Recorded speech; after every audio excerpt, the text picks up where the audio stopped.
Well, hey folks, so anytime Adobe adds a new adjustment into Photoshop, it's a cool thing.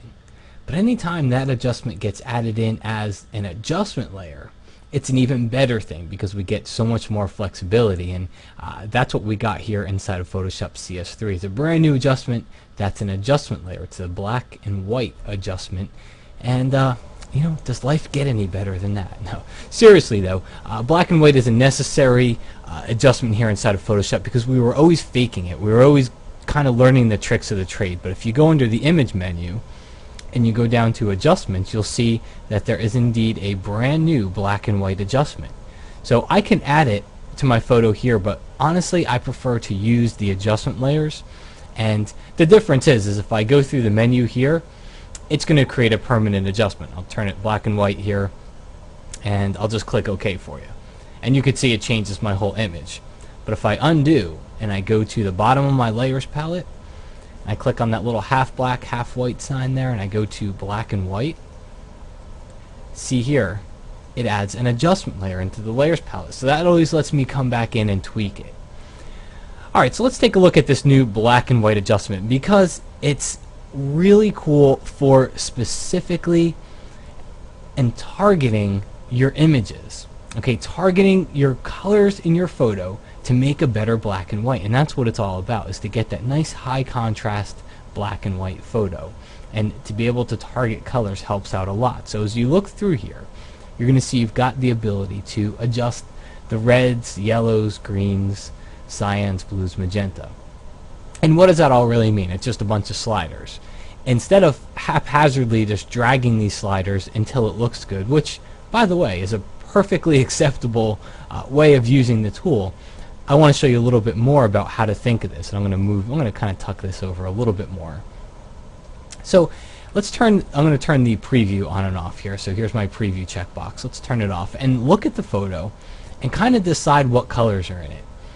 I see lots of greens inside here. I see lots of yellows as well. These kind of look like they'd be greens because they're in the trees, but if you were to really sample the colors, you'd find they're more yellow.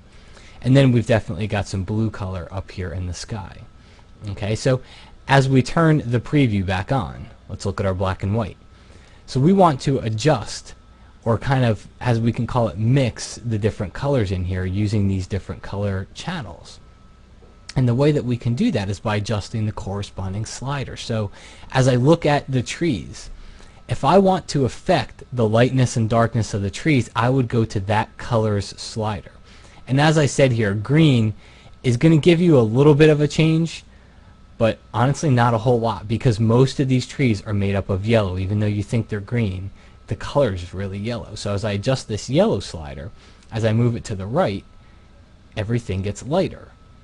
And as I move it to the left, everything gets darker.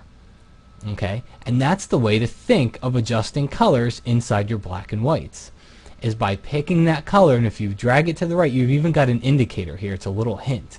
Look at the slider. It gets white over here and it gets black over here.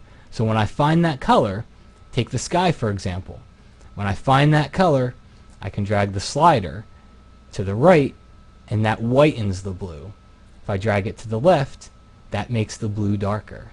See, white, dark. And it's just like that. And that's the way that you use the new black and white adjustment here inside of CS3, is you just pick the colors that are dominant in your image. And then you can adjust them. And what you're looking for is just that real nice high contrast black and white photo that really packs a good punch. And this is how you can get it that way, by adjusting specific colors inside the black and white. That said, there are indeed some presets to explore up at the top here. So you can see there's a bunch of different presets, and some pretty good ones at that. And then finally, if you find one that you really like, you create a mixture that you really like, just click on that little icon here, and that allows you to save your own preset. So now you can create your own preset black and white settings, and that way when you load up this dialog again, they'll appear here inside the preset list, and you don't have to go typing in all the settings again. But either way, the new black and white adjustment, very, very cool new feature. As I click OK, you'll see that now we have an adjustment layer. If I were to come back and change my mind, that's the beauty of an adjustment layer, is that I can always come back in here and watch this. Double click right onto that icon, open up my black and white adjustment, and readjust my settings again.